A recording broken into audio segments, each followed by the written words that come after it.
You are now listening to the TerrorVision podcast.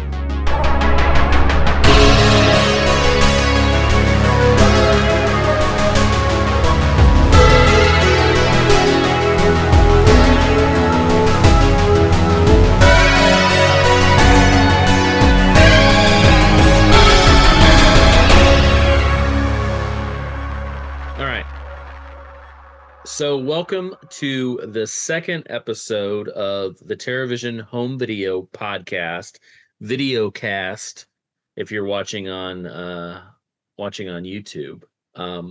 It's been a bit. I don't know when the last time. Well, I guess we recorded that episode and then it took forever to get.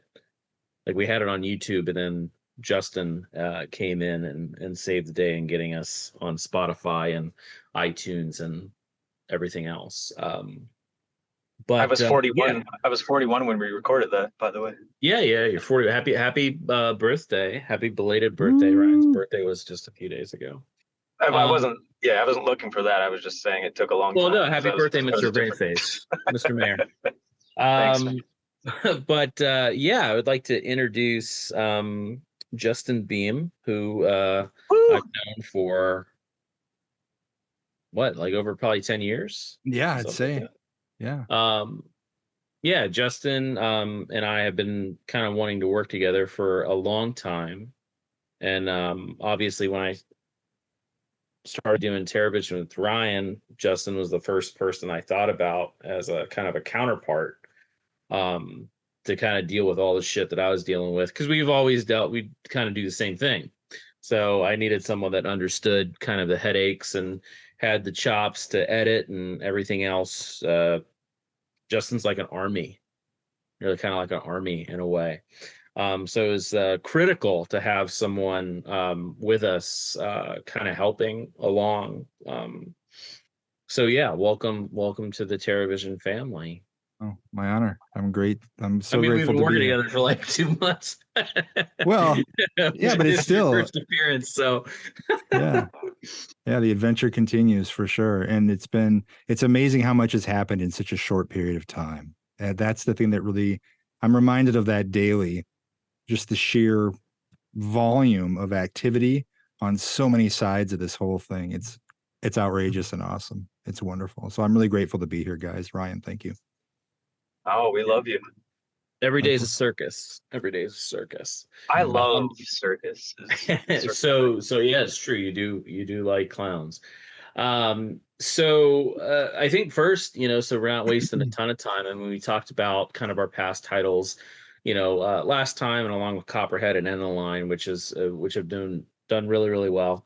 And then our two new releases that we already should be in people's hands if you pre-ordered and ordered our titles of Linnea Quigley's Horror Workout and then Brian Darwith's Get My Gun, which we were very excited. I mean, two vastly different movies, but just to kind of talk about that and promote those. I mean, Get My Gun was a movie that I saw years ago, actually, to acquire for another label, and I really, really loved it. And it's just always kind of hard to push contemporary films. I mean, we even still see that with Get My Gun now, and it's almost 6 years old, but still a contemporary film. And I just really liked it. It was very, very, very familiar, but also felt very fresh at the same time. Taking kind of a new spin on the rape revenge, also with a little bit of nun stuff in there, but it just really hit home. And it was just a movie that packed a big punch, and like I said, it felt very different, but also felt like something that I would have been watching in the 70s. But it doesn't do the wink at the camera. It never does that. It was just something that I really enjoyed. So when we obviously started the label, that was one of the very first films that I thought about, because I've known Brian for a while and we've talked about it back and forth. And we had new interviews on there and a essay from Alexandra Nicholas, who does a wonderful job with if you haven't picked up any of her books of Women in Horror, Rape Revenge, She's wonderful, and she did a piece on that, and it was something that I was really excited about because she didn't see the film before. So it's the first time she watched it was when I sent it to her because I wanted to see. I want to get your take on this. And it wasn't even to get like a piece from her. I just, we exchange movies all the time. And I said, "Hey, I just want to know what your opinion is on this movie." Just because it's just something we do as a distributor. We want, second eyes. We want a second opinion because so many times, you could really like a movie and it's like, is it good? Do you think people will like this? And immediately she just like, she watched it and then she got back with me and she's like, "Oh my God, this is fucking incredible."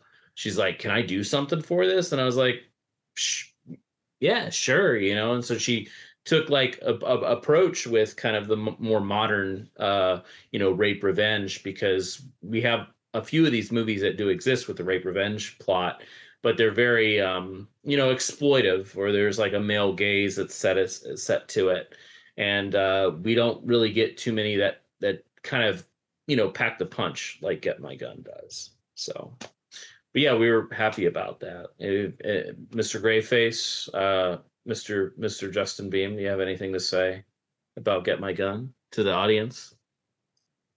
I want people to take a chance on it because it's fucking awesome. I think people will love it. Yeah, buy that shit. Buy that shit, right? That's a really good. I like it. It's short and sweet and right to the point. Well, you got to understand, I'm piloting a vehicle, so my focus has to be shared between not killing myself and innocent people and responding to questions on Get My Gun. Yeah. I think it just speaks, it continues to speak to the diversity of the label.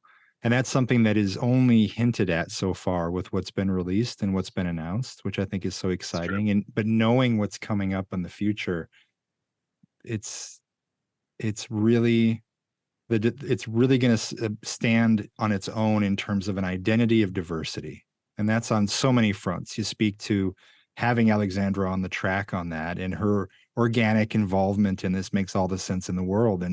But it's a conscious decision that you guys have been making from the start. It's clear to offer a catalog that speaks to everyone, but also develops an identity of diversity, is what I describe it to people as, because it's something that none of this is in one corner of the genre of film. It really runs the gamut into some wildly unexpected places. And for these early releases to start already hinting at that, I think is really exciting. But it's just the beginning. It really is. It's looking at the list and the roster of things that we're working on. It's just mind blowing. There's so much cool stuff coming up. Yeah. Yeah, and I think, one thing I would like to add before we kind of move on to Horror Workout is that, something that we've, hinted at the label, and we're starting to show that, obviously, with our recent announcements as well, is that there are a lot of films that are just kind of trapped in a limbo, only on DVD or only in streaming. And that's something that we've really kind of focused on with contemporary films. And to kind of piggyback off what Ryan said so bluntly, is that we do want people to take a chance on these things, because, we're taking a chance. It's people want, 70s, 80s, 90s titles, and that's cool. I mean, we love those too. But there's a whole slew of films, and we're getting to a point now where, if you look back, I mean, the thousands and thousands and thousands, tens of thousands of films that were made between 1898, 1899. Actually, I mean, they even go back before, like 1897, up until like let's just say the just cap it at 1925. So many of those films are lost. They're just gone. I mean, we're talking thousands and thousands of films that are just disappeared, because obviously it didn't have a format to put them on. There's no tapes, there's no nothing. These things strictly ran in theaters, and then they were put in some museum or an archive or someone's closet. And eventually these films just disappear. And just take from the 30s to the 70s now. We have a lot of films that are gone. Not as many as the silent era, but a lot of films that we're fighting for every day. With TerrorVision, with all these other labels that are doing the same thing. We're trying to save these films, mainly focusing on the ones that we like and the good ones, that we just don't want to disappear. But we're getting into a period of time now, and to kind of circle back what I was saying is that we're just like how those films just survive theatrically, we're having films that are really just relying on surviving on streaming. And when these streaming services, their subscriptions ends, or not the subscriptions, but when their license ends with these films, and the film lasted 3 years on streaming and it's not still getting views, they're not going to re-up. The film had exhausted that streaming avenue. But we're in this age of streaming where things get picked up. They're on Tubi, they're on all these other platforms. Once they're gone off of those, they're going to disappear. A lot of these things don't even have DVD releases.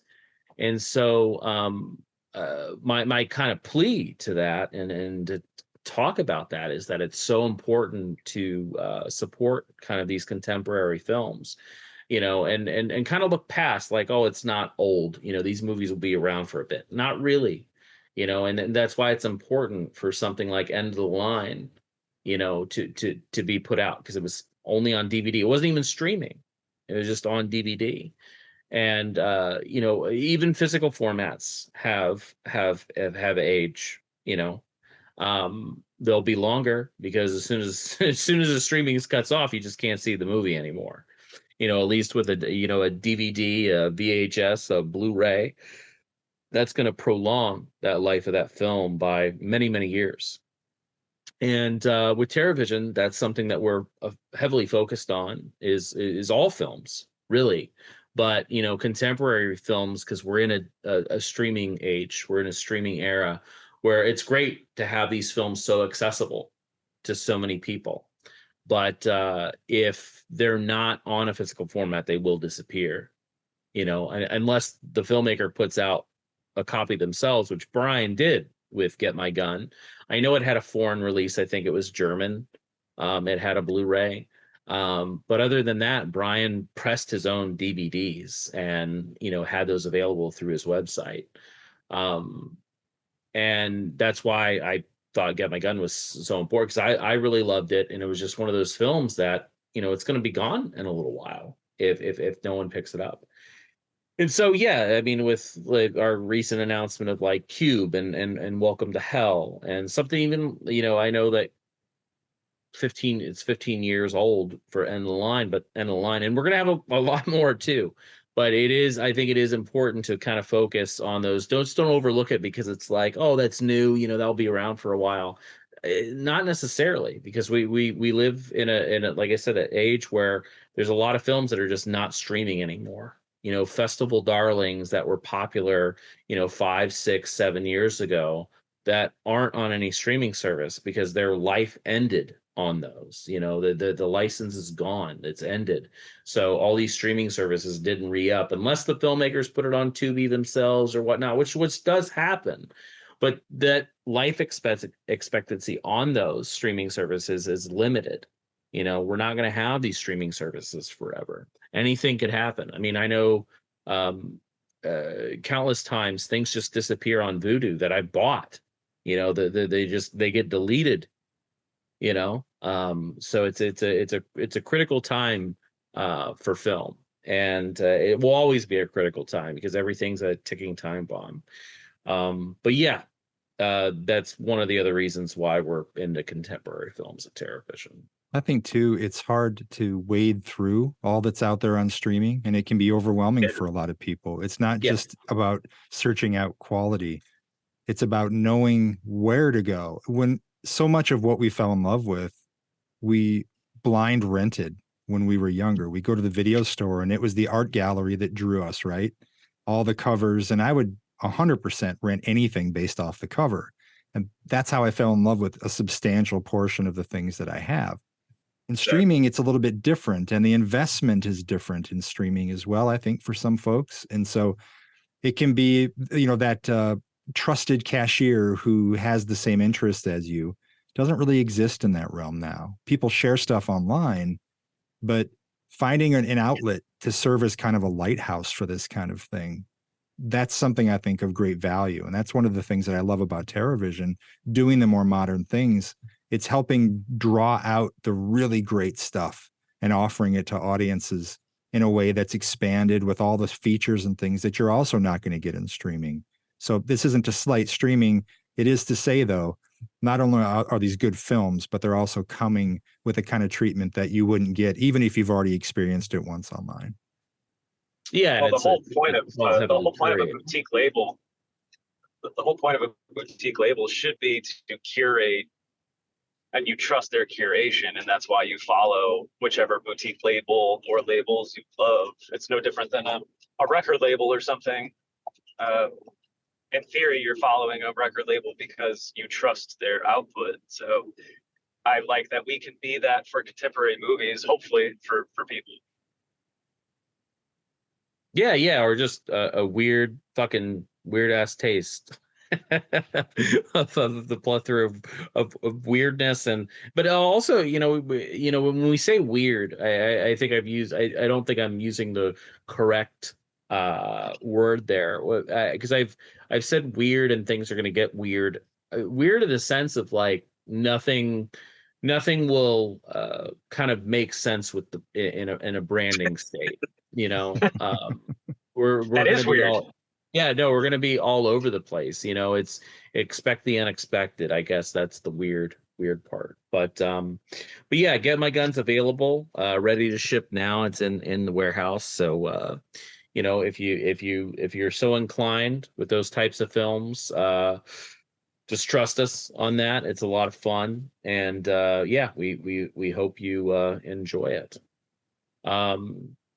With the other title that we had has done very, very well. Actually, a little bit better than I expected. I don't know about Ryan. I know he had high hopes and big dreams. It's doing exactly what I expected. It's doing exactly what you expected. So you called it. Was a early title that we acquired, which was Linnea Quigley's Horror Workout, which was on VHS. It had a DVD from Ken Hall, who was the writer, director, producer on the film. And then 88 Films had put it on I guess it's on their Blu-ray of Hollywood Chainsaw Hookers, or maybe it's a DVD combo or something. Anyways, all of those releases, we wanted to definitely do better on, because we're dealing with a shot on video movie that's 60 minutes. It's not even a movie, really. It's a 60-minute spoof workout. But yeah, it is a movie all in all. But with Horror Workout, what seemed to be what looked like it was going to be so easy turned out to be one of the hardest projects we've worked on so far, and something that one of the hardest things I've worked on in a while. It's funny when, I think there's a misconception sometimes of like, you got to get film reels and, they have to be scanned and restored. Sometimes tape's harder. Tape is so delicate, and that's what we hit with Horror Workout. So originally we didn't have when the very first thing we had, we were just going to possibly use a release tape for the release. I have that sealed copy that I was going to break open. Yeah, and we just weren't sure. And then after months and months of Ken looking, we finally found the original sound along with the 3M tape, which was the master. Unfortunately, everything with those that 3M tape, which I think we put on here as the kind of as a note, it's notoriously known. Yeah, we did put it here, which is notoriously known to be a terrible terrible method to preserve anything. It dilapidates, gets mold quicker than anything else, and it's just brittle, and it's just not good. It's just not good tape. It's cheap. And yeah, when we had the masters, they had mold on them. So processing that, you have to kind of bake the tape. I know that sounds crazy, but it is really a method of baking the tape, so that way the mold is able to come off easier. Because if you just put the tape in a cassette, it's gonna get all flaky and get everywhere and crumble up and fuck up your transfer with your method, because this isn't done through VCRs either. These are industrial tape decks that these have to be processed through. But those tapes were baked. We also had the audio, which we were able to do 5.1 on this. I don't know how many shot on video movies have a 5.1 audio mix. This one. This one for sure, but I don't know if anybody else has done that, which is kind of wild. But yeah, they actually had a separate audio track, because typically, I mean, you're just going off the audio on the tape itself. And so we were able to rescue everything. You'll see a couple flaws here and there, but it's just something that can't be fixed because there is no restoration process with tape. It's literally just tinkering with it and trying to get the best picture. And with doing that, we were kind of experimenting. Something like Copperhead came out so perfectly, and I know that being that people have watched it, a lot of people say the same thing, as they think for a minute it actually is film because it looks so good. And it's just a process of actually preserving that tape, and those were actually in good condition. Even though we did 3 different transfers through 3 different sources, we picked the best one, which we could have presented them all, but they very looked very, very similar. And it just wasn't really in the cards. With Horror Workout was a different story, because we were able to do a 720 p at 60 frames per second. And to note, I've seen some talk online about 60 frames per second is weird. The reason why you have to do 60 frames per second is that you have to do that in order to capture the shot on video look, the aesthetic.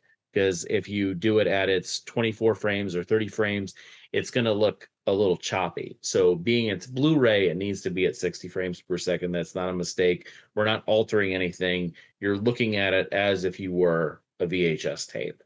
But we have a 720p version, which is de-interlaced instead of interlaced progressive scan, which makes the picture look different. The 720 is more, a semi upscale of it, but it's a method to make it look more to what you would be looking at on a tube television during that time. And then we have the standard definition, which is basically just putting in a tape of this without any tinkering or anything like that, which some people probably prefer. And then we have an upscaled version, which is 1080, which is a sharper image. And you can kind of see the little differences with that. I think that's the biggest one of that. You can see the differences, but we wanted to present it in different ways because one, the tape was fucked, and the best way to present it, I believe, were these ways. So we worked with a company called Gotham Photochemical that helped us. And then, of course, David McKenzie at Fidelity in Motion, who really helped kind of put this together and even helped me to interpret kind of what he wanted to do in order to get the best picture. It might be a little overkill with the 3 versions, but we really wanted, like I said, everybody to be happy, because there are different methods in order to present shot on video in a proper way, and we just kind of wanted to have our bases covered. And I think it turned out great. I mean, we had archival extras on this. We've done, new interviews with Linnea and Ken, and then Cynthia Garris, who's never spoken about the film, which is Mick Garris's wife. She did the choreography. She's in the film as well.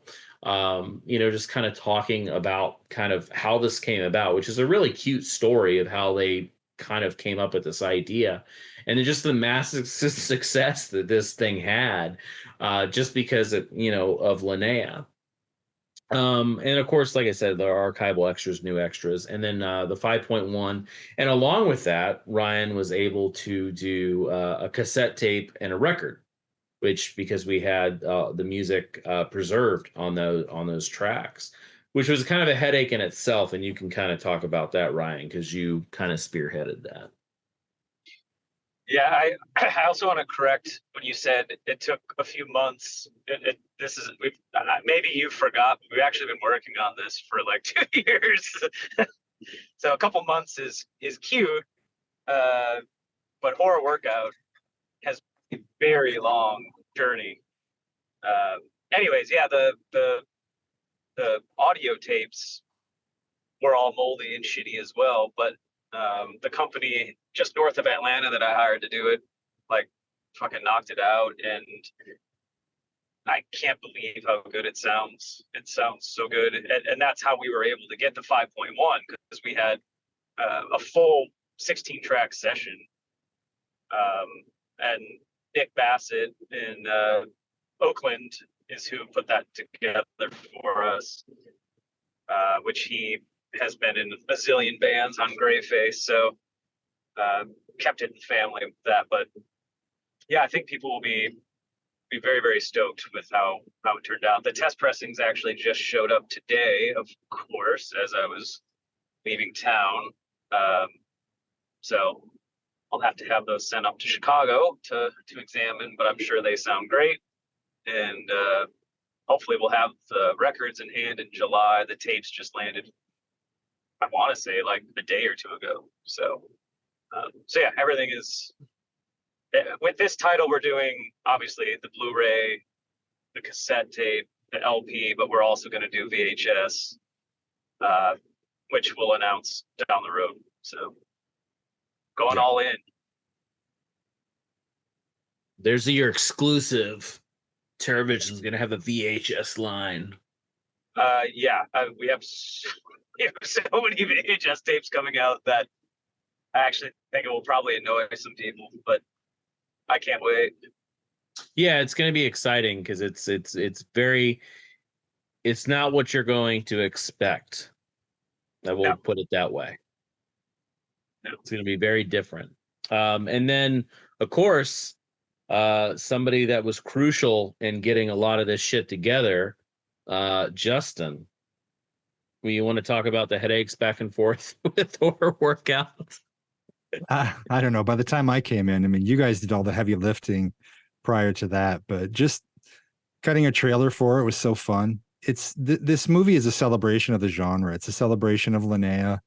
It's a love letter to fans, really, of horror, and so that's why, like you say, it's not a movie really earlier. It just kind of feels like a mixtape of cool stuff is what I would describe it as to somebody.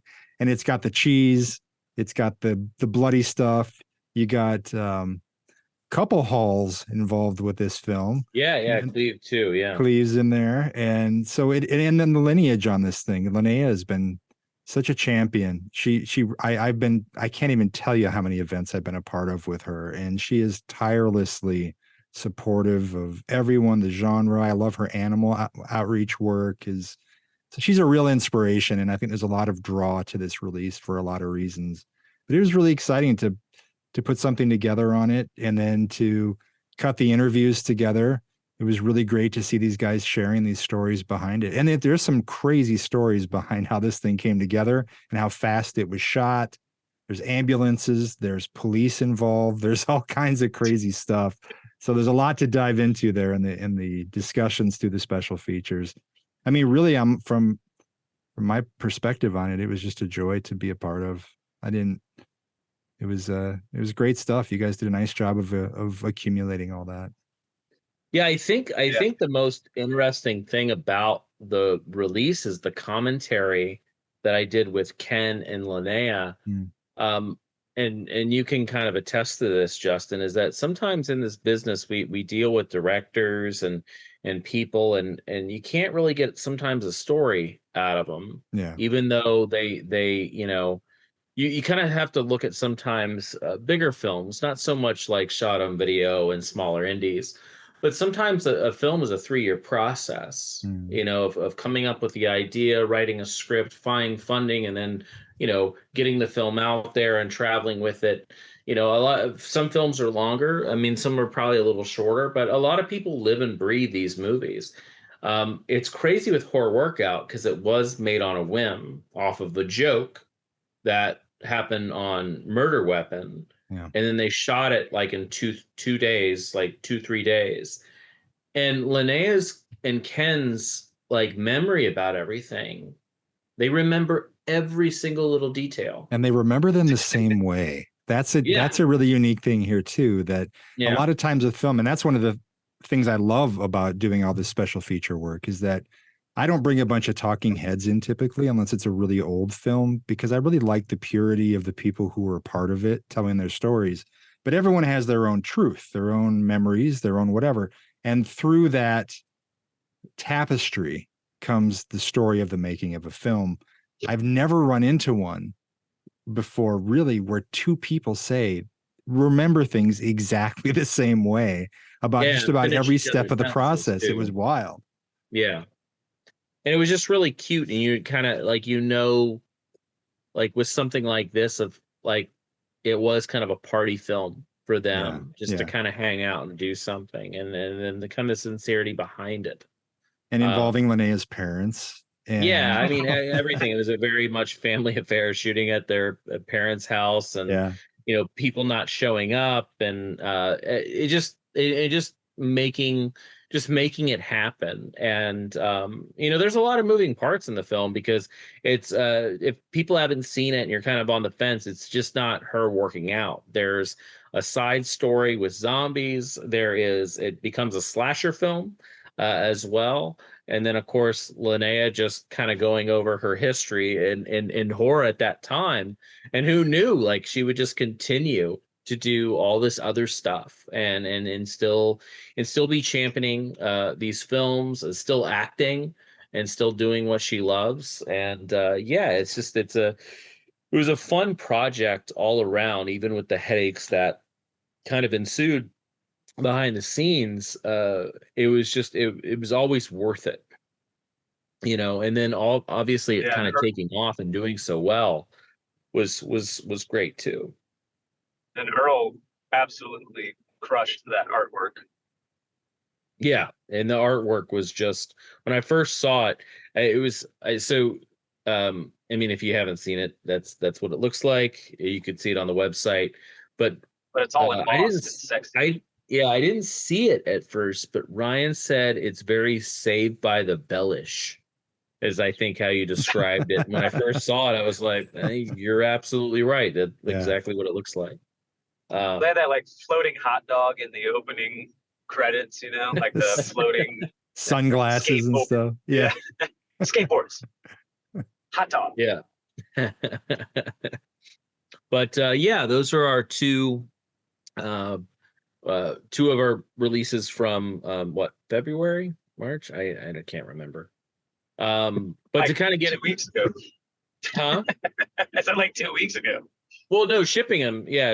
But then we recently announced 4 other titles, which was, you know, but the thing is that every film kind of has a story on its own. Everything's a case by case basis. With you know, to kind of lump 2 together was Welcome to Hell and Cube, which that is our partnership with Screambox, with Brad Miska, Brandon Hill, and you know, all the guys over there and gals. It was just a kind of a unique opportunity that popped up, and it's been wonderful so far, and we have some more stuff coming, because it was kind of cool to work with that, to kind of segue into what I was talking about earlier with these streaming only films. You know, Screambox, Shudder, all these guys are doing wonderful work, But again, the life expectancy of these movies, like they're acquiring films that are, kind of left on the table, and that aren't being snatched up by, big companies, which we're dealing with indie horror here. And indie horror it's hard to survive because physical media is getting less and less and less. And so a lot of these films are relying on streaming services.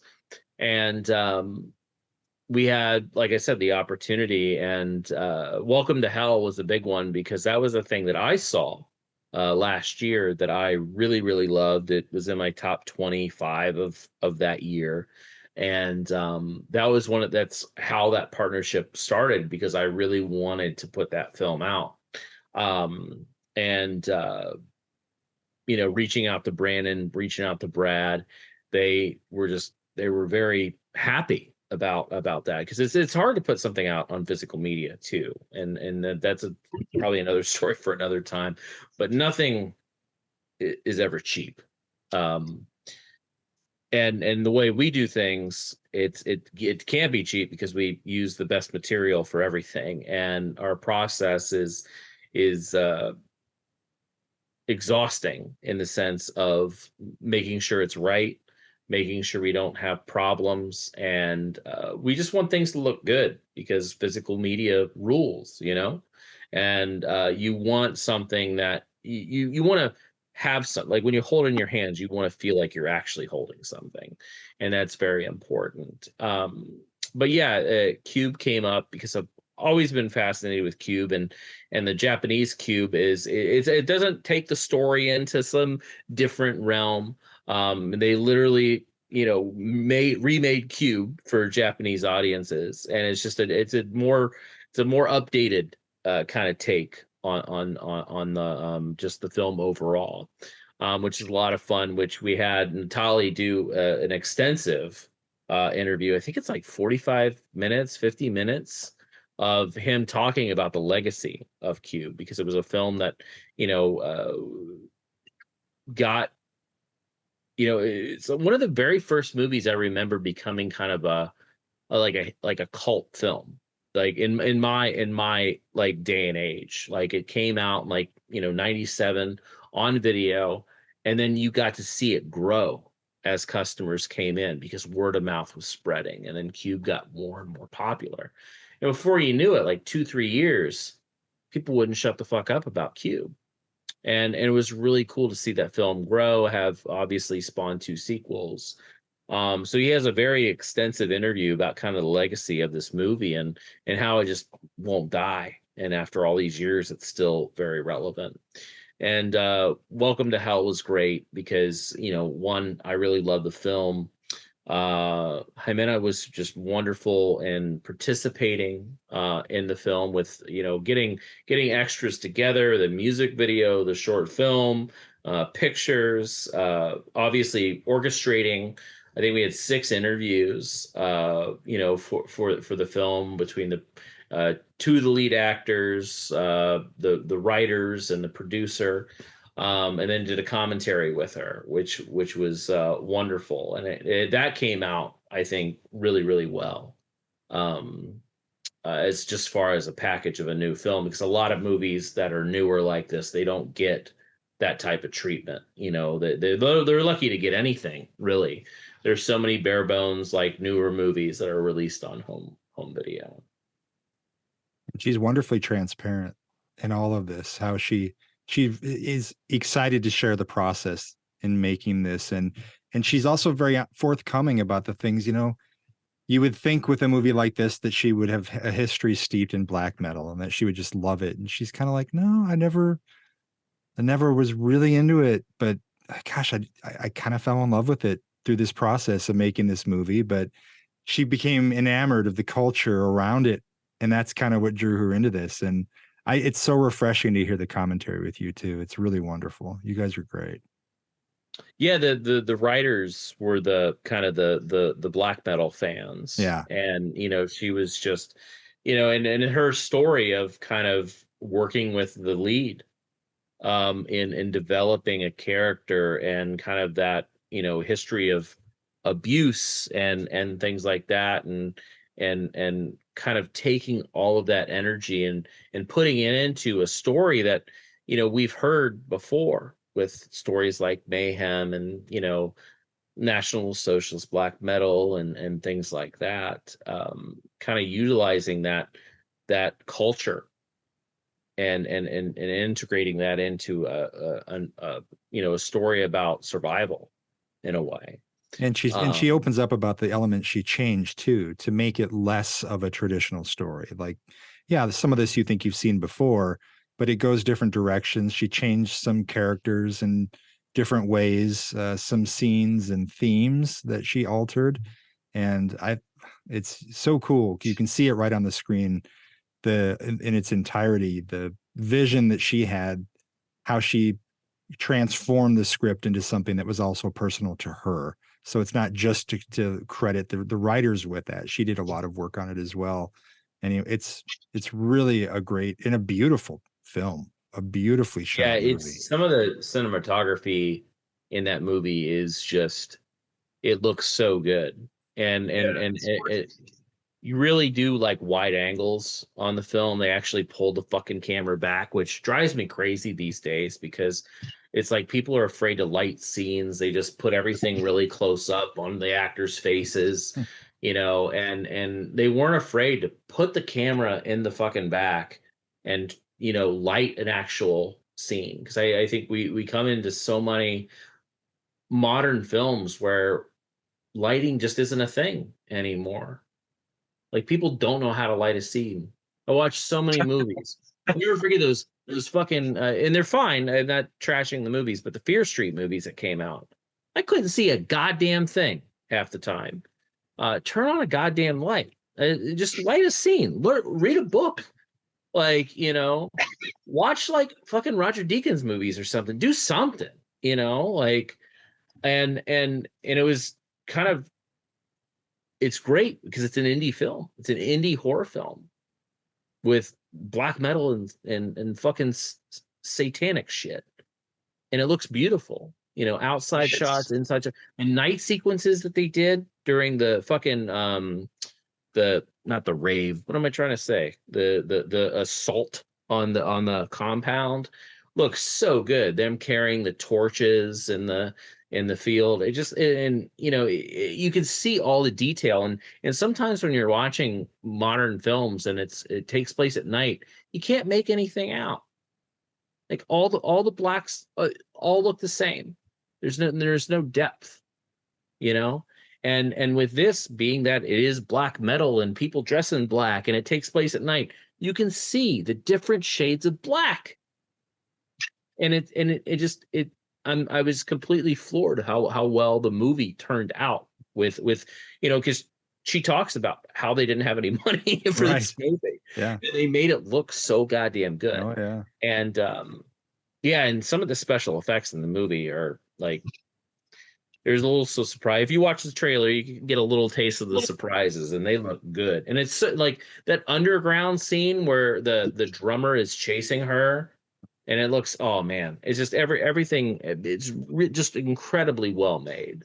So yeah, I'm very stoked of how that whole package came out because, like I said, I love the film, but I couldn't ask for more. I mean, like I said, it's got a music video, it's got the behind the scenes. You put the stuff together, Justin. You can talk about that. Yeah, there's so much there. The interviews are really it's top to bottom. You can't ask for a more complete package. And with the trailer, it was so fun to cut because we used the music from a song created for the film, which was important to it.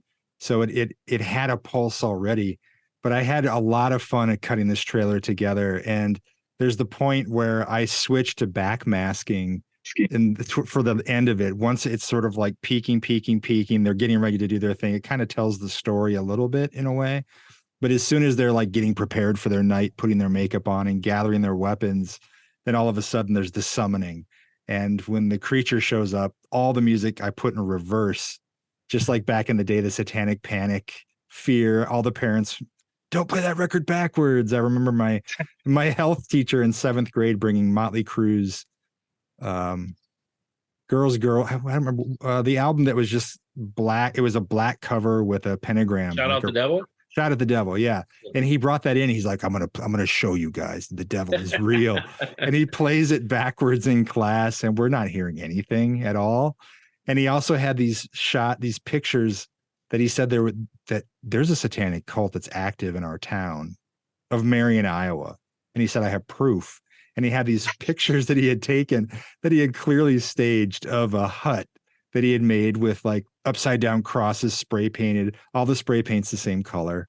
And it's all like 666, all the cliche shit. But he was doing his best to scare us with this. Anyway, that is all just to say, when I was cutting this trailer, I was thinking of him when I decided to shift into backmasking for the end of the trailer as it all comes together. And then it lands on that silent moment where she's just looking at the creature, just breathing, and you hear sort of dogs off in the background and the sound of crickets. And then it just cuts to the end. That trailer was a blast. This whole thing was great to put together. Yeah. And then also thanks to,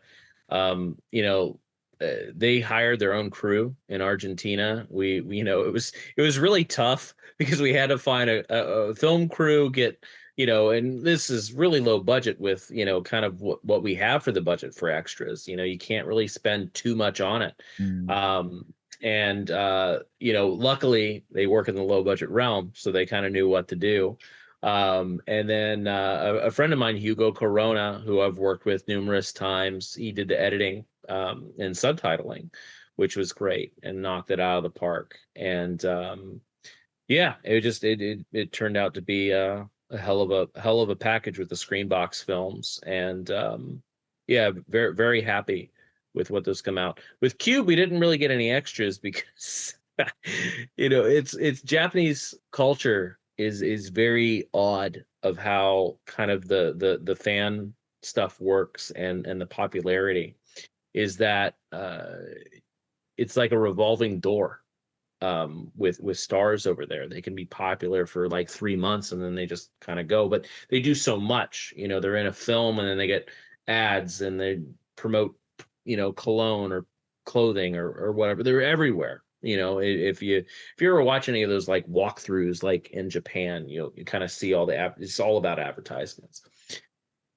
It's like $10,000, I think they wanted for an interview with one of the actors, and it's like, fucking make a movie for that much, But again, we got just Tali, which was probably the most important person, who didn't really do anything on the film, but he had the most to say.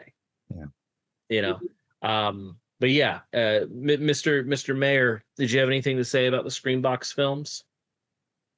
I like them. I'm panicking because I heard something break in my car.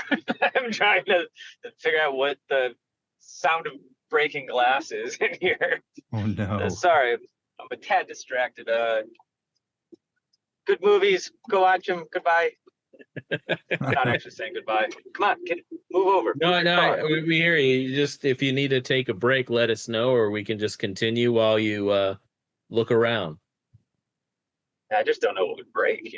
Like what is glass? Oh, I know it just broke, and it's not good. Oh, carry on. Okay, you just let us know. You give us an update. And another film that we were excited to do, which is part of what we're doing with Camp Motion Pictures, is Captives, which was originally called Mama's Home under the Majestic label on VHS, which at one time, Ryan and I were talking about this a couple weeks ago. At one time, that was the most expensive tape, I believe, that a collector could actually find, even during that time, because a lot of people with this tape culture now, you could sell a copy of Resident Evil on VHS for $20. Back in 20 years ago, 25 years ago, everything was super cheap. A couple bucks, even on eBay.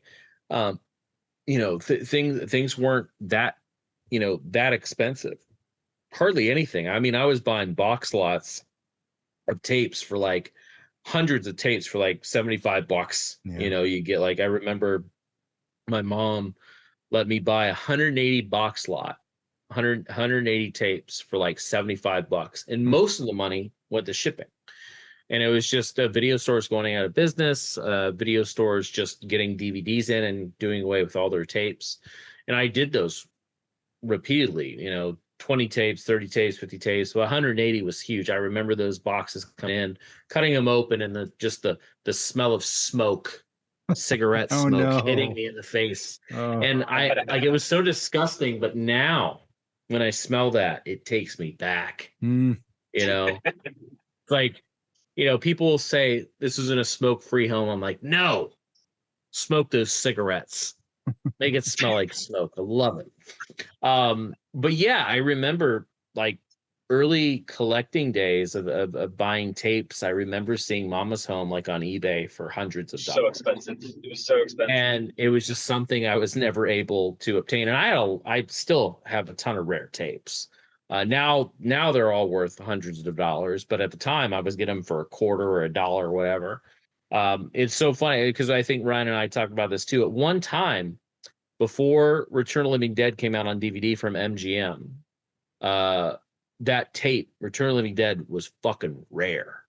Like it was expensive too, like $10-12, which is now, these people will have tapes for $50-$100 on Return of the Living Dead. It's stupid. But at the time, like it was hard to find, like Monster Squad, Night of the Creeps. Those movies were hard to come by on tape. And then of course DVDs came out and then everything changed. But yeah, Mama's Home was always very expensive and I just never got to see it. For years. I wanted to see this movie and I couldn't. And it wasn't until Camp put out those DVDs and they added Captives, which is the original title of the film, on one of those discs because they released Video Violence 1 and 2, and then they had Captives on there, which is, Gary Cohen's second, third film. I can't remember if he made it in between Video Violence or after Video Violence 2. But it got picked up from a distributor, and then they changed it, and they changed the title. They went with some artwork, I guess, that Gary wasn't too happy with, and I guess he just kind of abandoned the film, and it just had a really short run on tape, and then just disappeared. So we were able to, of course, have the masters for Captives and put out Captives. There's also Mama's Home on that disc, which is a very low res tape rip of the Majestic tape, because obviously there's no master for that anymore, at least. With commentary interview with Gary Cohen. I think, didn't you say he only does the commentary for like an hour and then he's like, I'm done, watch the rest of the movie, goodbye? Yep. Yeah, nothing else to offer. Yeah, so you won't get a full commentary, but it's the first time the movie's been out like on any like bigger format with extras. Because I don't even think on the Camp Motion Picture DVD they had extras. But yeah, it's 4 interviews and then a commentary, and then of course Justin's trailer that makes the film look even better. That trailer, and it's also I just can't help but laugh because the best part of that film is the song that plays in it, and it kicks in at the end. Oh yeah, it just kicks you get the house of the burning flames, and that's the cool part. I think one of our questions that we had was what do you do about the trailers? Well, we create them, even if they have a trailer. I mean, Welcome to Hell had a trailer, but we weren't fans of it. It didn't really click. It didn't do anything for the film. I don't think it captured what the film was actually about. So we recut the trailer for Welcome to Hell, or Justin recut the trailer to Welcome to Hell. Captives, of course, didn't. I don't even think Mama's Home had a trailer. I've never seen one. I don't think so. Yeah, I mean the film barely got released. So but yeah, no, Captives was fun, and shot on video is something that's going to be reoccurring at TerrorVision, because there is something about the home movie aspect to these things that we just adore and love. And you know, I mean, I know horror workouts shot on video, but it feels so much different. But Captives, obviously, like the really grittiness of kind of the shot on video era and realm, as you would say. There's an honesty behind shot on video. And that's Gary's Because specialty too. I mean, that's Gary Cohen's signature, is Yeah. the sincerity that he brings. Look at the video violence films and what he was able to do with those. And to have the same, he has sort of stock players in a lot of his films, and some of that's present here. But at the same time, I mean, it's that feeling like you're in the room thing, especially in this one, especially in Captives, where you're sitting there with them. And it's a wild movie. It's a wild one. yeah, you kind of get attached to the characters a little bit too, Mhm. you know. But it takes a couple turns that you don't really kind of expect, I guess. I don't know. I think it is one of the better shot on video films. I mean, I wish Gary continued making a lot more films like that, of that Mm. caliber, because I do think he really knew what he was doing, you know, because we have so many shot on video movies, ranging from so many, I don't know, backgrounds of filmmakers and their approach to it, you know, because sometimes shot on videos just, you know, pick up a camcorder, let's make a movie on the weekend. You know, Gary approached it in a very different way. Also with a lot of like really dark comedy. Yeah. As well. And I think that's what works for Captives and Video Violence, which we've put out Video Violence 1 and 2 as well. Mhm. Mr. Mayor. Captives fucking rules. It's probably top 5 best shot on video, which is probably shocking to, I'm sure anyone that's watching this would not agree with that. That's a shot on video fan, but I think it's fucking amazing. Yeah, I will actually say top 20 for me for sure. Not top 5, but top 20. it's Top definitely better than 15. it's definitely better than Video Violence 2. Yes. And nothing really beats Video Violence 1 for me, because that was my intro to shot on video when I was a kid. So, but yeah, it's very, very watchable, which is weird for shot on video. Like, I think anyone could watch Captives and actually enjoy it, which is not necessarily the case with a lot of shot on video. So Yeah, it feels like a movie. Something like Copperhead, even, you know, because it's so well executed and so well planned out. I mean, with those extras in Copperhead, you see they had storyboards. I guarantee you most shot on video movies don't have storyboards. You know, they're winging it, you know. But that's also what gives it its charm. But and then last but not least, our last announcement, which is something I'm very, very excited about, and a film that I've loved for a long time and I've been wanting to see come out on any physical format, is Srigala, which was another huge kind of undertaking of getting. Anytime you deal with foreign films, it's tough because depending on the country, the preservation is vastly different from country to country. Some countries have the government kind of step in and help preserve art, and then other times companies are just kind of on their own. And you know, if a company goes defunct, sometimes things just end up in different places. Luckily, with Srigala, that's not the case, because Rappi Films still exists. They're still making movies.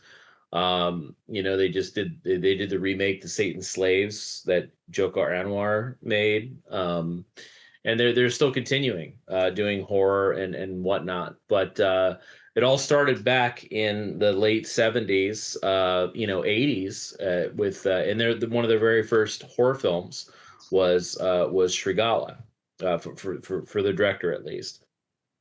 And even though it kind of gets classified as a Friday the 13th ripoff, it really kind of goes by kind of scenes that they're lifting from there. I think Srigala is vastly different with kind of there is no Jason. It is a slasher film, but there's no one walking around in a mask stalking people. They just kind of use scenes that were, you know, mainly inspired Srigala. They obviously saw Friday the 13th. There is no question. But they're very good at like mimicking like even the rain, the cabins. It does feel at times like Yeah. you are watching a Friday the 13th film. Yeah, very much so. But Srigala is interesting because of all the films that Rapi Films produced, Srigala was the one that was kind of like underseen and not really well distributed. And I couldn't even get an answer from them that I don't even know if it ever hit videotape in Indonesia. And we've never found, I mean, I remember us searching for any type of cover to kind of base it off of or use. I mean, there is a poster that exists for Srigala, 2 posters, a black and white one with Barry Prima on it, and then another one that, you know, if you Google Srigala, you'll see. Neither of them are good posters. They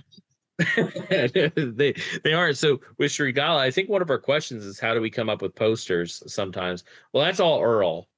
Or Earl is the mastermind. I mean, we give feedback and stuff, sometimes give suggestions, but with Srigala, I don't even think we knew what to do. And he came up with I remember seeing it and I looked and I was like, it's fucking Friday the 13th design, you know, the old Paramount tape that I had where they put all the title up at the on the very top, and then it's just all white blank on the side, aside from the Paramount logo. Yep. Which was, I think, just fucking hysterical. And then also capturing kind of how they made posters in Indonesia, where it feels like it's like, remember color forms? Mm-hmm. Yeah, it's like color forms, like on just on a piece of cardboard. You know, you'd make those. I had a Thundercats one that I played with quite a bit. But yeah, it's just, you know, just like cutouts is what it looks like.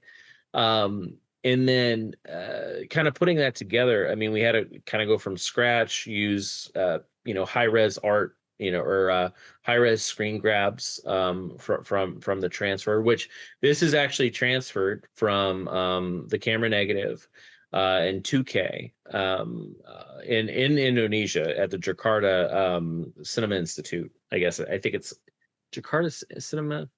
Anyways, it's in Jakarta where Rapi Films is. And during that time of getting everything together, I knew that, I mean, I think Ryan even had this discussion, is that the kills are off screen. You don't see the people die. You don't see the gore. Something's going on. And after talking with them, they had that extra few minutes that was never seen before, even on the bootlegs for Srigala. So like I said, we couldn't find anything about a release on tape. Rapi Films didn't remember, and that tells me that it probably didn't. It played theatrically, and then it played on syndicated television over there. But that's it.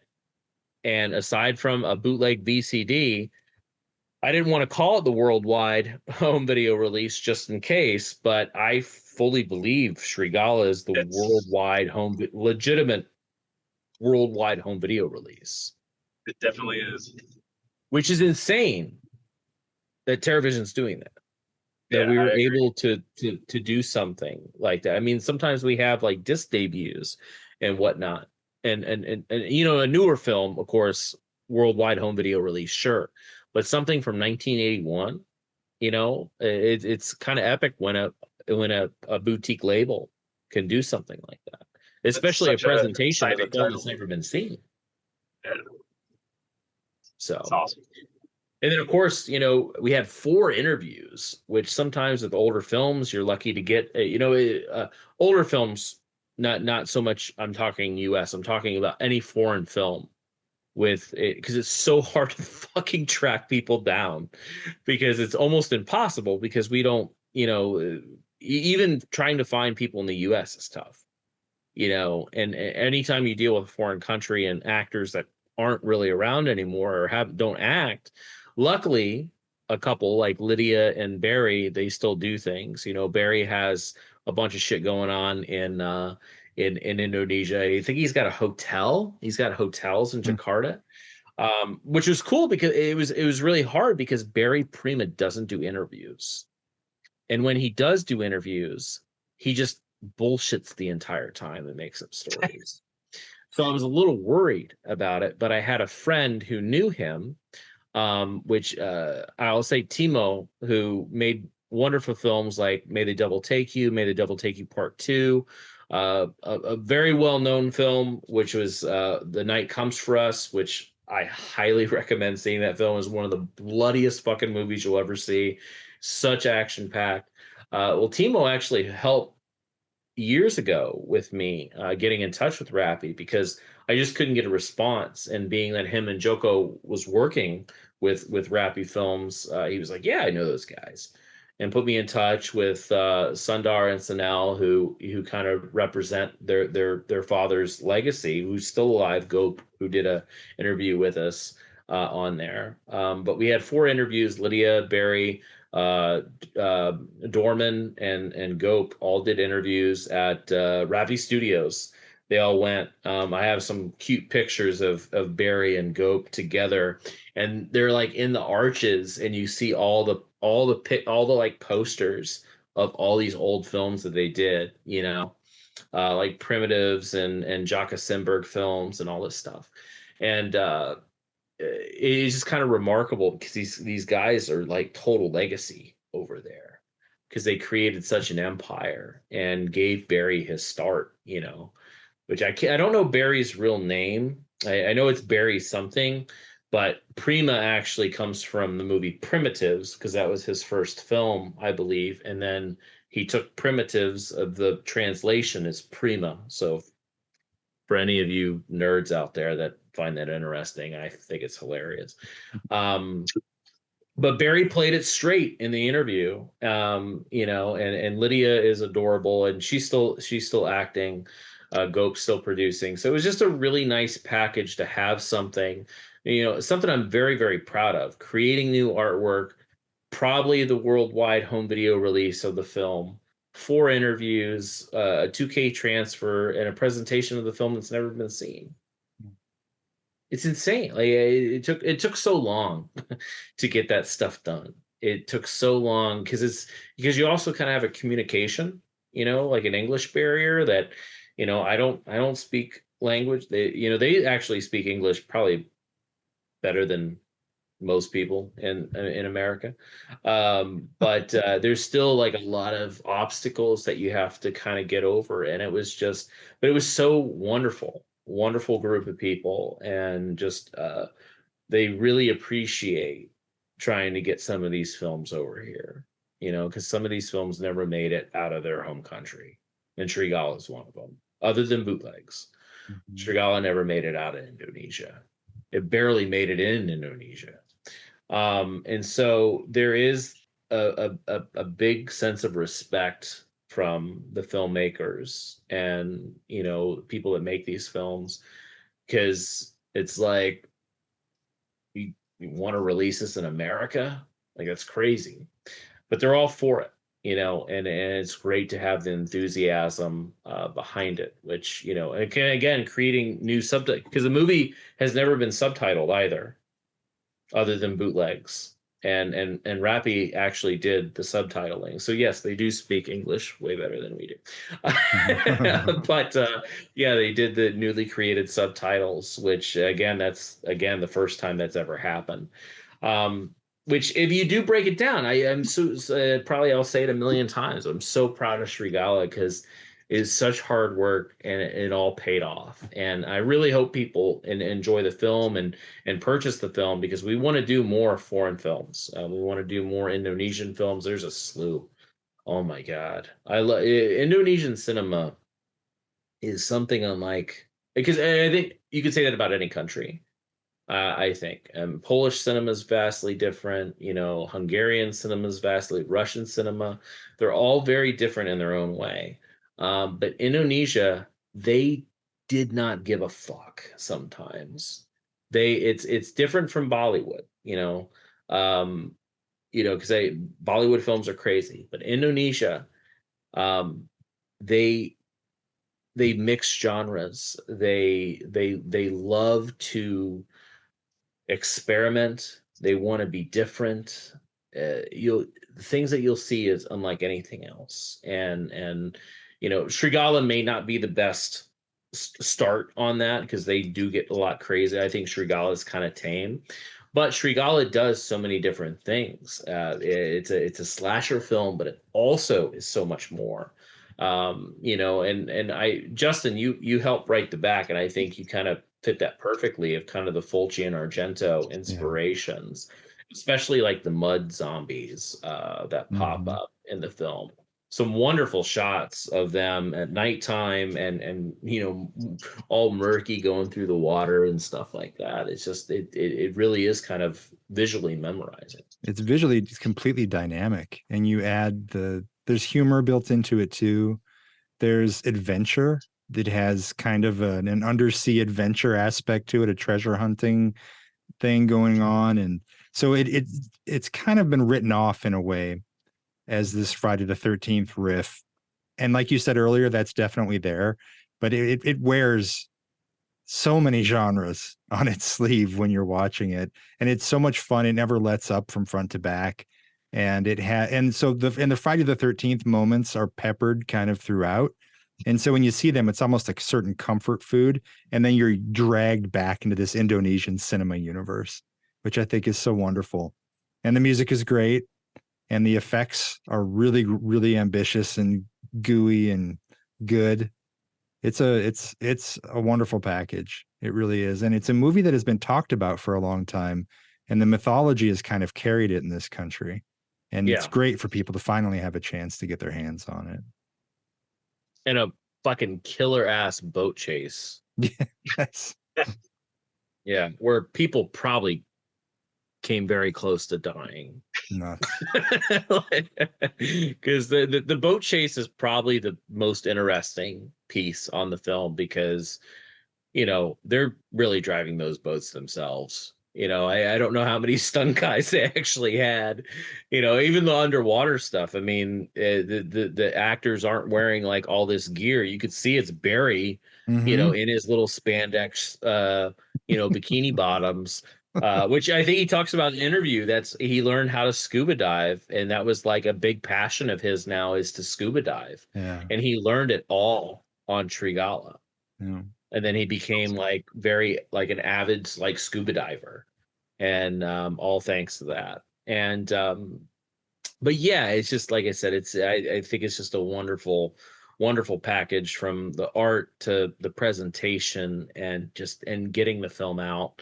And even Jakarta hands to him to working, because it's the other part of this is that we were talking about kind of conditions with film. India has really bad preservation. We know Indonesia has a little bit better.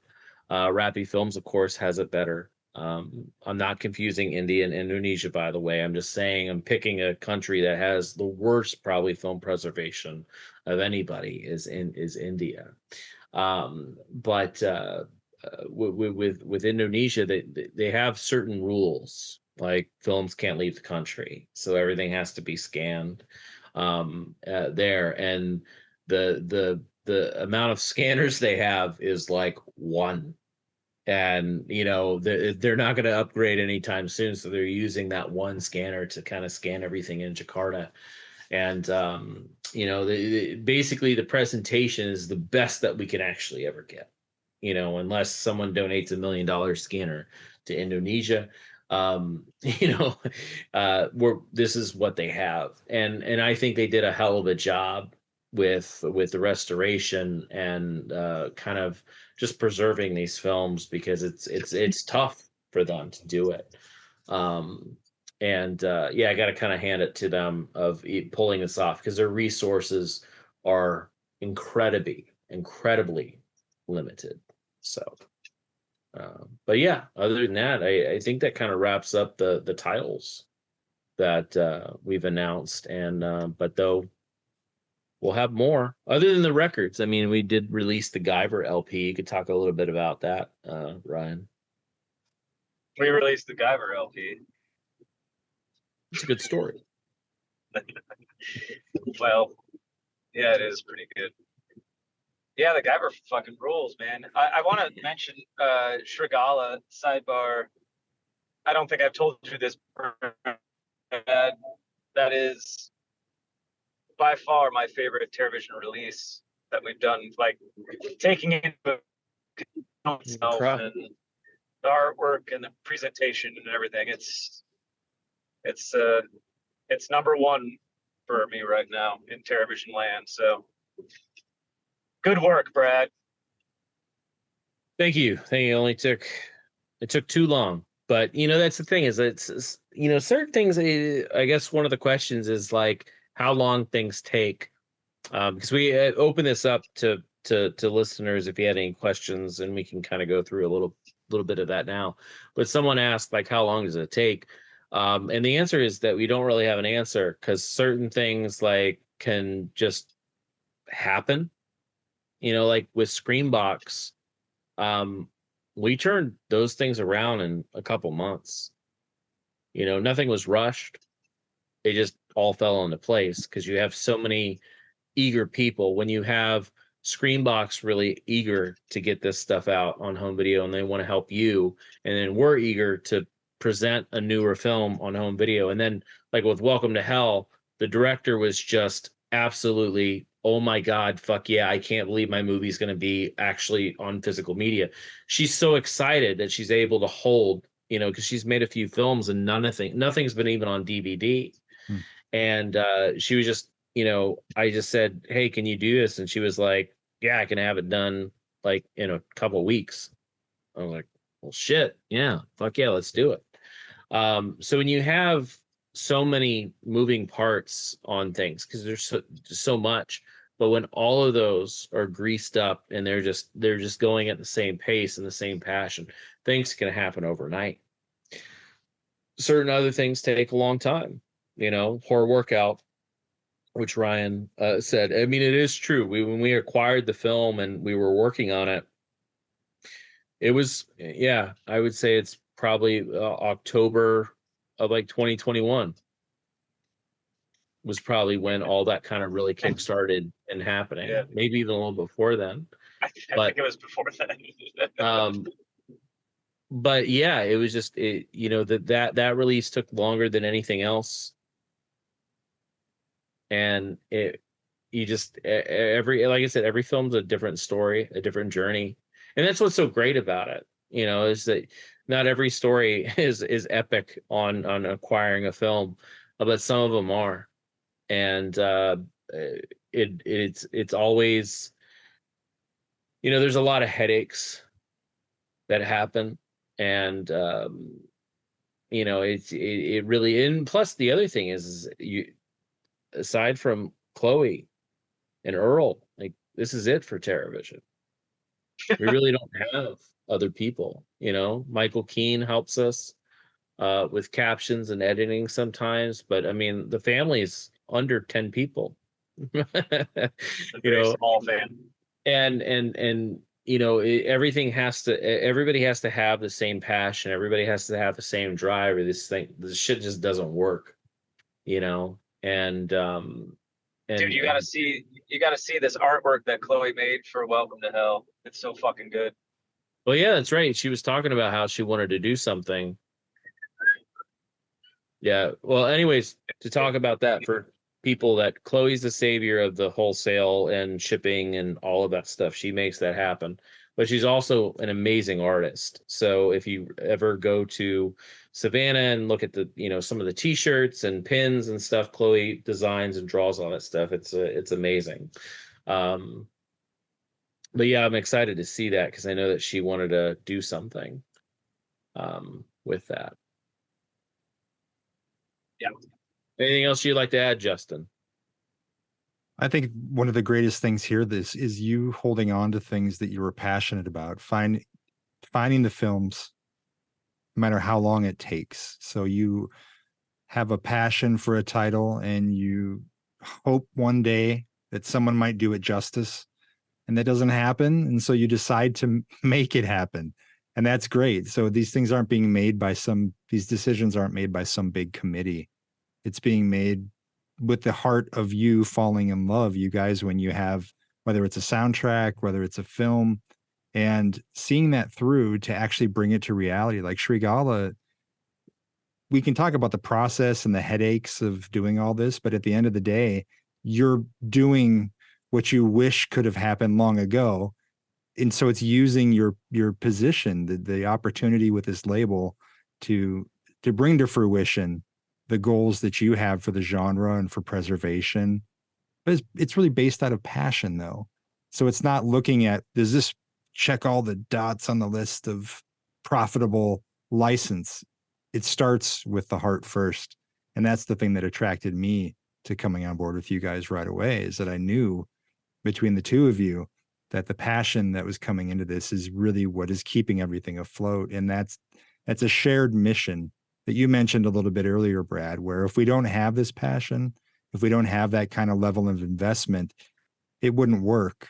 But everyone here is so driven for the right reasons. And I absolutely love the creative flow around everybody, around discussions around pertaining to any side of the business here, for sure. So Shrigala is a great example of that. An underserved film, yes, but a film you loved. Welcome to Hell, a film you saw, fell in love with, and you wanted to make sure that it got the treatment. And Jimena's saying, thank you. Her gratitude with this is, Oh yeah, she's been so thankful and excited, and it was cool because I kept sending her stuff, the artwork, and she would check in, how are things going, and then I sent her the pre-order link, when it happened, and she's like, oh my god, she's very, very excited.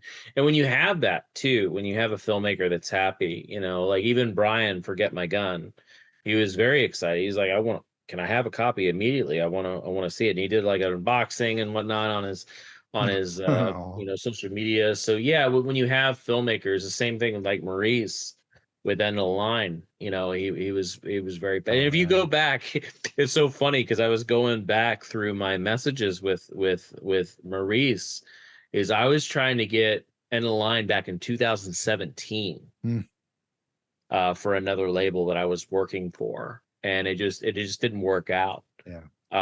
And that was, we started working on End of the Line in 2022, but 6 years of trying to get that film. The same thing with Get My Gun. I was trying to get it for another label, and it just didn't work out. And I've been in touch with Brian ever since. I just don't give up. I mean, Shrigala was probably about 3 years of going back and forth. And just honestly, sometimes it's just establishing, because this is all business at the end of the day, but and you can attest to this too, because I know that you've made a lot of friends through interviews and working on discs, is that the trust bond is more important than the business bond. There's more understanding when you become friends with somebody, and they know the passion, then it's not just a business transaction. It's getting on the phone and talking with them. That's a big important role for all of us here. Is that this business isn't very glamorous. It's us in our underwear talking on the phone with people for 6 hours. It's going through WhatsApp, talking to Rafi Films about everything, how we want to do it, and give us updates. And you also have a time difference, because right now it's 11:46 a.m. in Indonesia. So at this point, texting late at night with Rafi Films while it's the afternoon there, that's what happens. Don't even get me started on fucking Australia. It's a whole goddamn day. I know. It's so hard to coordinate stuff in Australia, which we have a couple of, I have a few Australian films coming out, and it's so challenging sometimes, and you have to establish that, because I can't even tell you how many times I fucked up the time difference with a phone call. Yeah. And I made a few I just 7 a.m. calls to people who were less than enthusiastic. Yeah. yeah. Well, that's the thing. It's about building that relationship so they understand and be like, I'm sorry, I fucked up. What Yep. time are we doing it? And it's like, 100%. oh, it's cool. It's not this like business transaction or anything Right. like that. I mean, you still want to be respectful of people's times, but the whole point of this is that the getting this together and those gears that I was talking about, if you establish those relationships and know that, because again, I've said this online and a couple times, is that TerraVision is very filmmaker friendly. We want the filmmakers to be happy with the product. We want them, and it's not about them promoting it. It's about them being happy, because sometimes these releases will be the only time this ever happens. Sure, a label may came along years later and redo it and try to make it better or whatnot, but for the most part, like a lot of these times, this is the only time it's going to happen. Or if we're dealing with older filmmakers, this may be their last chance to do an interview, and it's not about getting the interview. It's about, solidifying that time, with them and having that legacy move on, not worried about getting an interview for a disc. It's about, you established that relationship, establish that connection, you get to know that person, and then it just fucking hurts. But that's a whole different story for another time. But again, to go back, that's why it is important for all these relationships to build, so that way, and then also you get the best quote unquote performances from people, because they're comfortable, they'll be more open, they're more relaxed. It doesn't feel, calculated. In a sense, it feels natural, and that's important. I mean, it's the same thing with Ken and Linnea. I mean, I talked to Ken and Linnea for hours and hours and hours. I've known Linnea for years. I've worked with her a few times, did countless interviews with her. Yeah. So she's cool. But, in order to get Linnea to be Linnea, she's also very open. So it's probably one of the easier people to get to, be themselves, because she's still so free spirited and happy.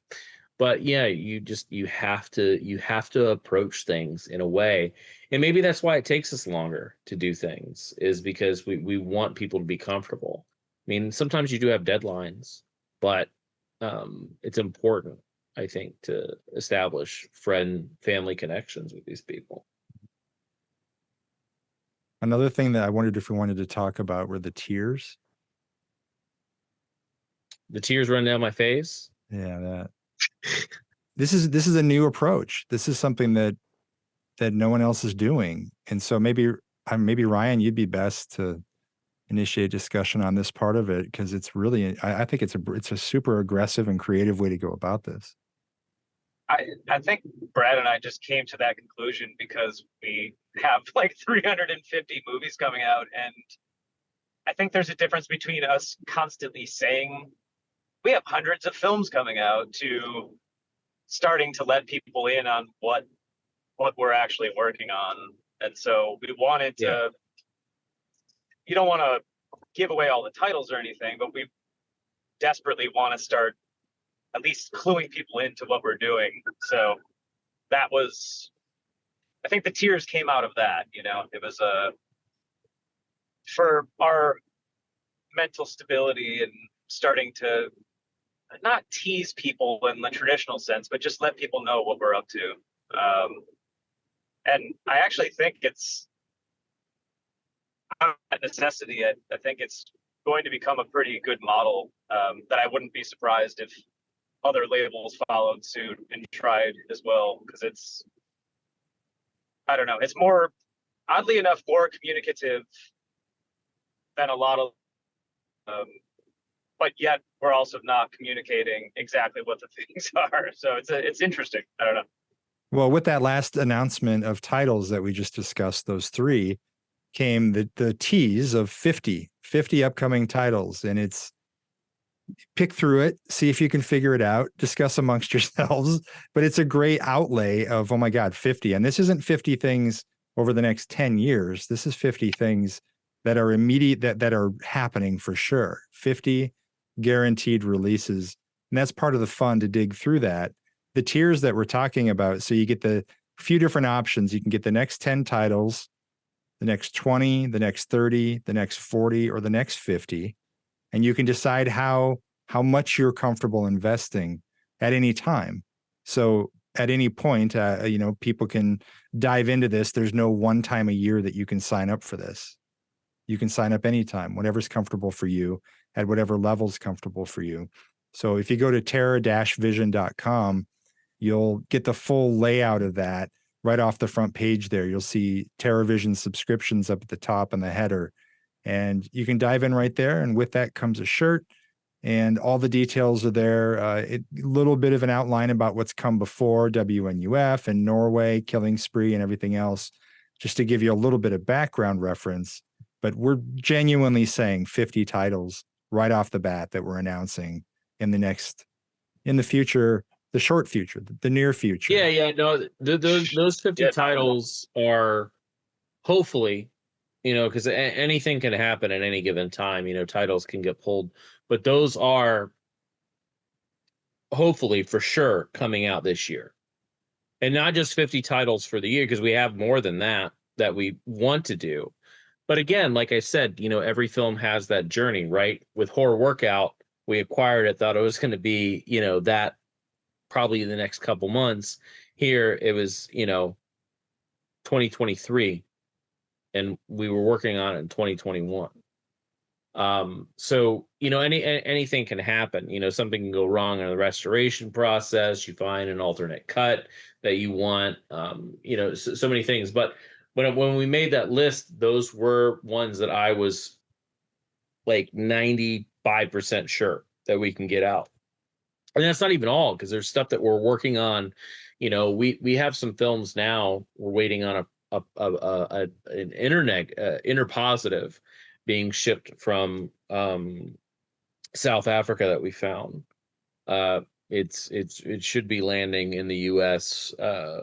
Next month, and then we have to ship it to our facility where we do our scanning, and it has to be inspected.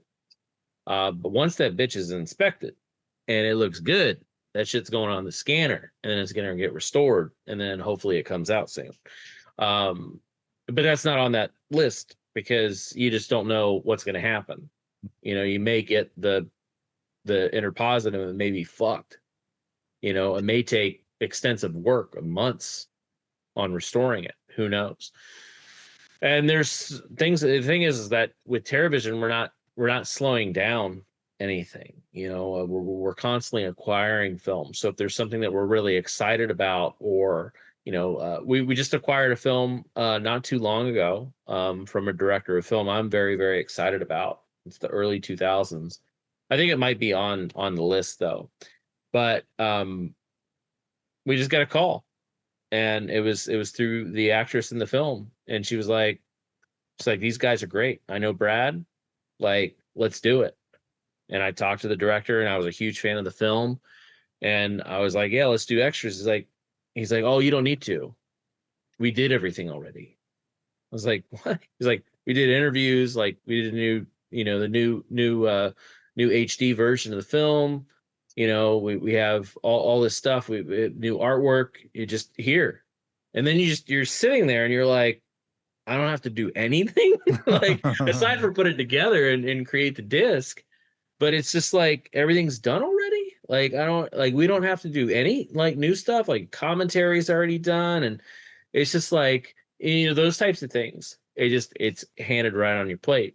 And then other times you have to find every single person. The director, the writer, producer, all the actors, and sometimes these actors don't work anymore. They did a couple films and they're gone. So again, like I said, every film is a different journey. But when a plan comes together, it's great. But yeah, that list was something that I just kind of wanted to do, because I felt when we started and we were talking about what we're doing and teasing things online, and I was tweeting about things and whatnot. You can only talk so much, right? And Lord knows we all know that I do that enough. But we really needed to show what we're doing, you know. We needed to show people, like, we're not a shot on video label.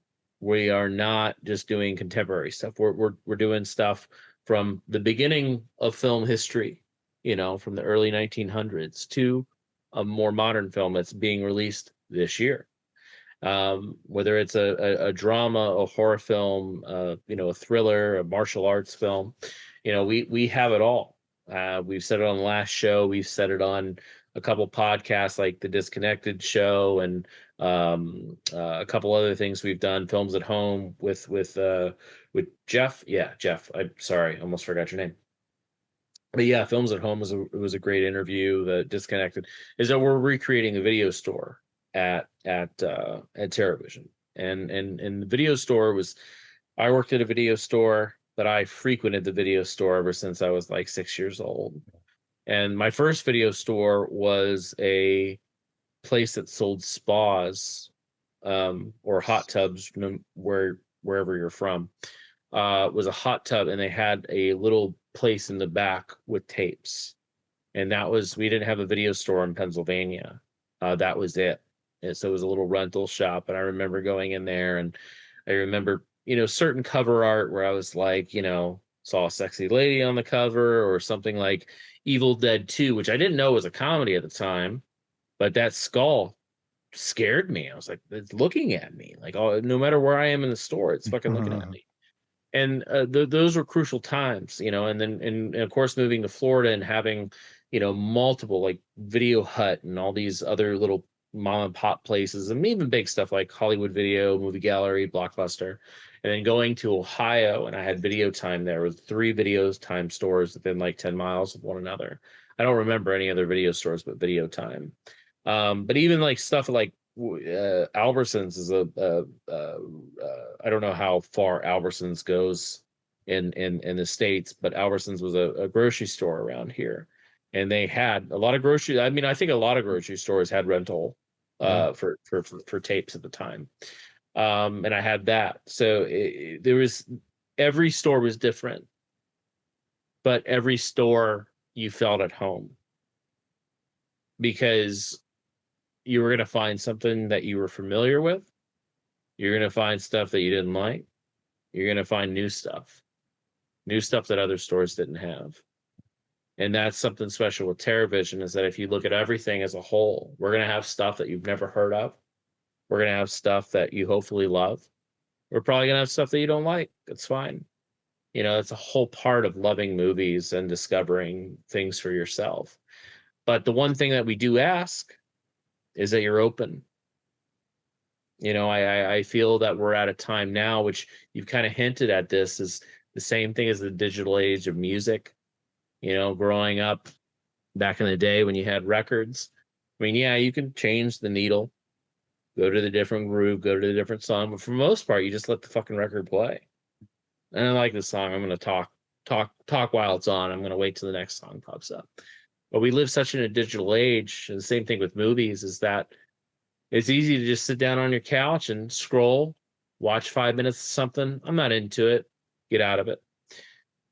Video store days, you didn't really have that option. You pack up the fucking kids, you order a pizza, you know, you got to go pick up the pizza, you got to go rent a couple of videos. You get it home, you pop the video in. If the shit's not good, you're fucking watching it because you spent like goddamn 3 hours trying to orchestrate the entire family for movie night. You're going to force yourself to watch the fucking movie. And, you know, sometimes movies aren't grabbing you in 5 minutes. You know, some movies take time to build. And my whole point of that is we're such at a disposable time. We're at so much music, so many movies are such at our disposal. We're very fortunate to have all this stuff. You know, I remember my mom talking, you know, when the satellite stuff started happening, where it's like, you're just going to be able to choose a movie. Like, you can go to it and pick a movie. That's insane. I was like, what the fuck are you talking about? That's crazy. You know? You don't have to go to the store. You can just pick something and watch it. You can rent it. Like it's so crazy. And then now we just have all these streaming services, and I just think that people need more patience. And I always ask people, like, just go with the flow. If you really love movies, if you truly love movies, you can give things a chance. And that's something at TerraVision, is that we're gonna blow your minds with stuff that we have. Like, and not in the sense of like it's a movie that you've never heard, like this is gonna blow your mind. It's just the approach to certain things. We may confuse you. You'd be like, you're fucking called TerraVision, but you're releasing this like rom-com? Yeah, because it's good. Give it a chance. Shot on video movies. That's that sort of thing. It's going to be all over the place. And the thing that I've said this on the last show, I've said this on other shows. One of the most gratifying things as a curator is having people experience things for the very first time. And because you can never watch a movie the first time again. And I've said this countless times. But it's cool when you can live vicariously through someone and having them experience for the first time and hearing that reaction. Because the stuff that we heard back on End of the Line was so fucking cool. Yeah. Because just person after person, I don't think there's one person yet that said, yeah, End of the Line was fine, or it was a piece of shit, I'm going to sell it. No, it's just people are like, holy shit, fucking End of the Line's fucking great. Like, it's actually scary. Yeah. And that's cool to hear. Not every film's going to be a fucking scorcher. We think they are, but we're also dealing with the public. Everybody has different taste. But my point is, spread your wings a little bit. Be prepared, because it's going to be a ride. And we just hope you enjoy it, or at least enjoy the experience. Sometimes you may not like the movie, but maybe you enjoy the experience of watching something that you normally would never probably see or even hear about. And you Anybody have a place can to talk. go, and you have Somebody a place to go for it. I hope. Yeah. But yeah, we had a couple. So we reached out. We had a couple questions. I just didn't want to like ignore this. I want to know more about the decision process to release 4K or 1080p format. Is it due to hardware costs, licensing? Is it more the condition of the source? This is directly in relation. This is not directly in relation to one label, but got me thinking about Arrow decided to do a Blu-ray release of Dolls. There's so many different I can't obviously speak for Arrow. Arrow does wonderful work as itself. But it all depends on it does depend on the source and what you're working with. UHD costs more. It's something that will stress so much, and I don't know why other labels don't do this, is that you need to get out of your heads that 4K means UHD. It doesn't. Just because there's a 4K scan of something doesn't mean you can do UHD on it. I mean, you could fake it, but you can't do it technically. You can do a 4K scan of a print of a film, which we've done. Like, we have a 4K scan of a couple prints because it's the highest quality format. We can't do UHD on it because it's not a fucking negative. There's you can't get that look from a print because you can only clean up a print. You can't really restore it per se, other than clean it up with the dirt and everything. Like, there is no rest. You're not dealing with the negative. Look at it as if you have a negative of the old cameras, and you have those sheets of the negative that are with your camera in the back of the package. If you ever develop film, you can only scan that photo that you have in your hand. But with the negative, you can develop it, and you can make it at higher resolution. You can do different things with that. You can only scan the picture, and you can clean it up, but you can't do more. So that's something that we'll constantly say, because I know that there's a thing is like, oh, it's a 4K scan of something, that means the UHD is going to follow. That's not what that means. But yeah, it depends. It also depends on licensing sometimes, because if you license from a studio, maybe they won't allow you to do a UHD. It just depends. Maybe they don't want to rescan it because maybe the scans old. They just want to do a Blu-ray. Everything again, case by case basis, and that's it. Anything that you have for any label, any title, any unit that you're working with, any film, it's always going to be a different story for every film. Nothing's ever going to be the same. Mr. Mayor, Mr. Justin, you have anything to say on that question? No?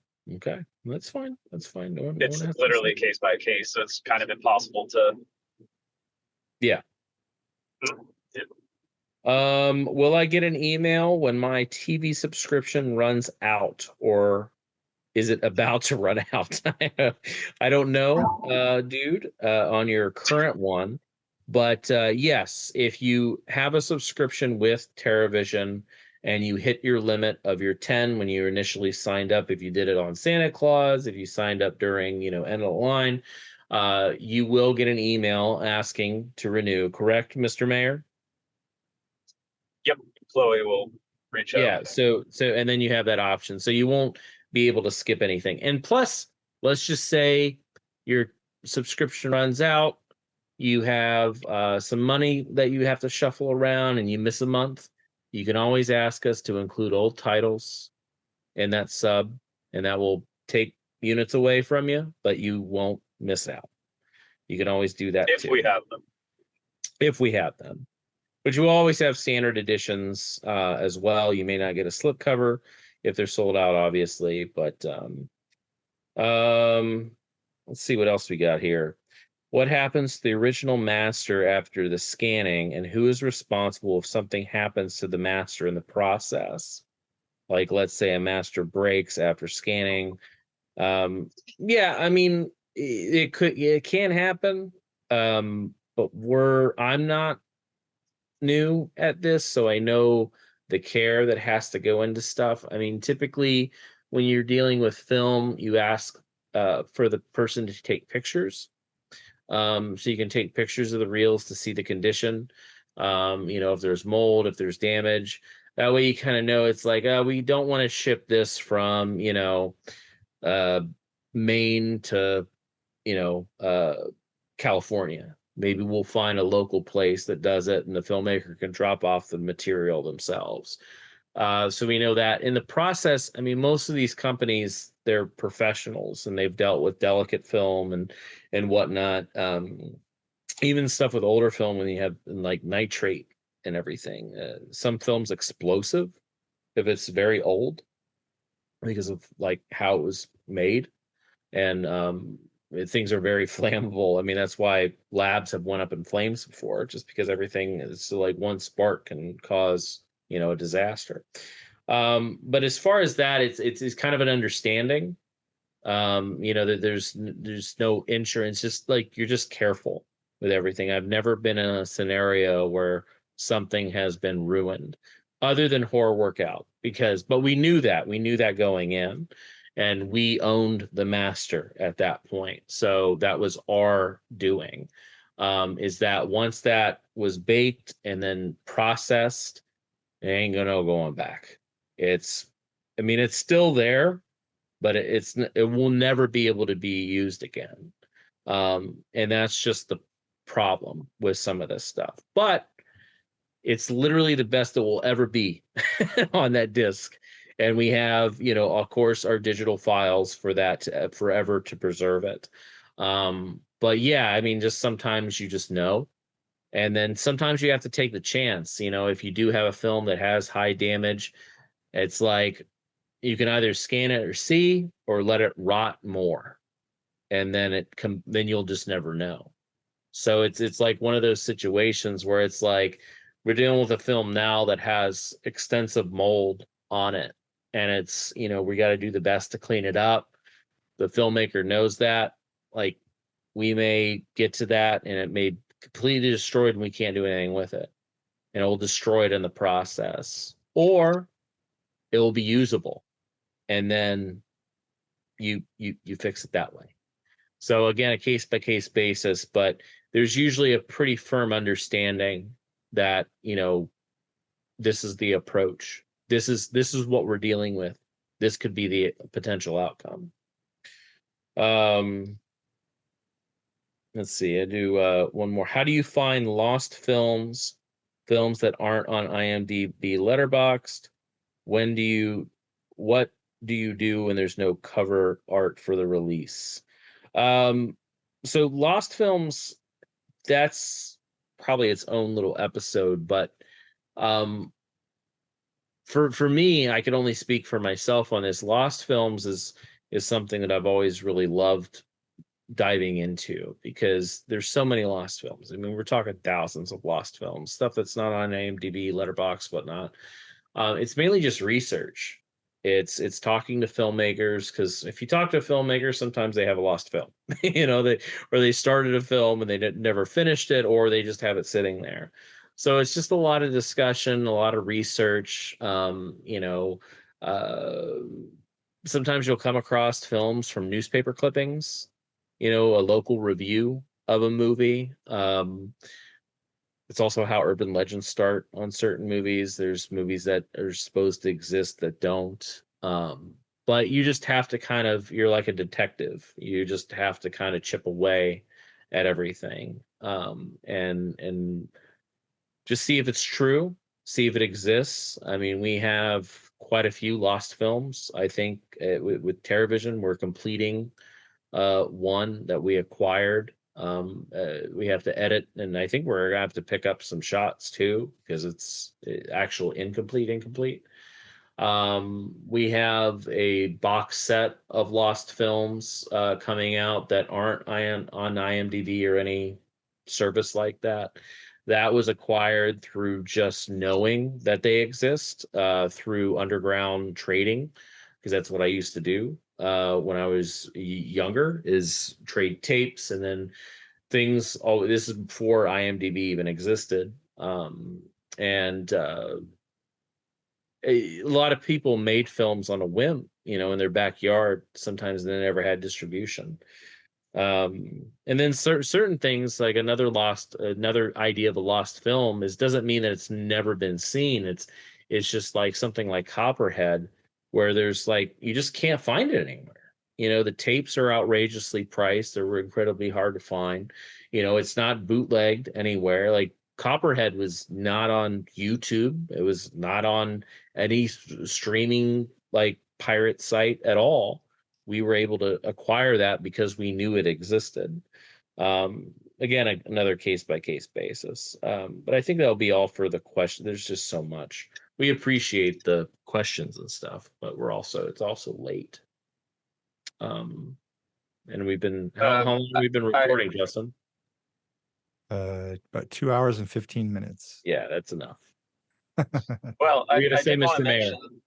want to mention that we are switching, at least for the next few months, through the summer months, to Tuesday releases. TerraVision Tuesdays. TerraVision Tuesdays, and that's noon Eastern Standard. One release a week. Maybe it will increase to 2 or 3 or 17, but It'll just be weekly now. I think that's enough, because it's still like 4 titles. I mean, plus we may do like a record and a movie, 2 movies, whatnot. It's still going to be a lot of content between cassettes and LPs and VHS and Blu-rays. There's a lot sitting in the warehouse that we need to get out, or else we can't do shows in the warehouse. Oh yeah, for anyone that doesn't know, I own a music venue that's also the TerraVision warehouse. So when there's like pallets of records and shit sitting there, we literally can't have bands play. So that's where TerraVision Tuesday is coming. TerraVision Tuesday. Plus, the idea of TerraVision Tuesdays is for people that I don't know when it changed. Ryan, you could probably say this, but when I was growing up, Tuesdays were the release dates. So no music, no movies, go to the rental store. Tuesdays was the day.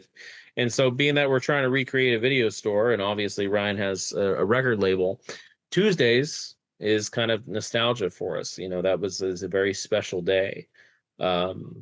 You know, even working at a video store, Tuesday nights were busy because Yeah. everybody would come in and after like 4 or 5 o'clock after they get off work trying to rent the newest movie that came out so they can have it before they have to fight for it on the weekend. I miss So, those days. yeah, it was really cool. And then also Tuesdays for music, that was always a blast. But I don't know when that changed. You said it's Friday Well, now? I've had the record store for 13 years, and it has changed since I opened the shop. So within, I would say 7 years ish. And the reason they changed it is to mirror the European model, so that the entire world more or less is on the same release schedule. Because I guess domestically we would be releasing on Tuesday, and internationally they'd be releasing on Friday. Gotcha. So that was the excuse they gave to us record stores, at least, when we were all bitching, because it really helped sales during the week, quite frankly. And now that's gone. So Not now, because we're doing it, Ryan. oh, TerraVision shit. Tuesdays. They always have something to look for. Plus, it's cool to look forward to something. I mean, sometimes, especially as a small label, like you'll hear about the stuff that we're doing, the announcement happens, and then a month goes by until we have another announcement. So it's kind of cool that we're able to kind of keep the momentum and the excitement. And we'll be teasing stuff with images and whatnot and talking about things. But yeah, we're on the right track. But yeah, it could be a record, could be a cassette, could be a movie, could be 2 things, 3 things. It just depends, because we got a lot coming out. So we're trying to get it out, but also pace it in a way to make it more exciting, I guess. So we'll see what happens. I think that's a good way to close, Brad. I'll let Justin close it. Mr. Justin, exit us out unless you had something else that you wanted to talk about. I don't think so. No, I've covered so many bases here. And again, the diversity is the thing to look forward to. And go back in the early catalog too. Grab those early releases when you're looking through what we have available on the site. There's so much there, and now getting into some t-shirt stuff and all that can expand as well over time. So yeah, it's a really exciting time for people trying to offer the world the experience that helped us fall in love with all these movies, all this music. And it's as immersive as we can make it. That's what I'll say in terms of the approach. And every single conversation that's had on this side of that is just like this. It's just, with long, passionate conversations where we love sharing and we know about each other. And I mean, family is the word of the day for sure. And we would consider you guys that as well. And so thank you for listening, for visiting the site, for subscribing, for sharing all the posts and helping spread the word on this stuff. It means the world. And we're listening, and we'd love to hear from you as well. So terra-vision.com, and on all social media, TerraVision, please hit us up. Thanks again for listening.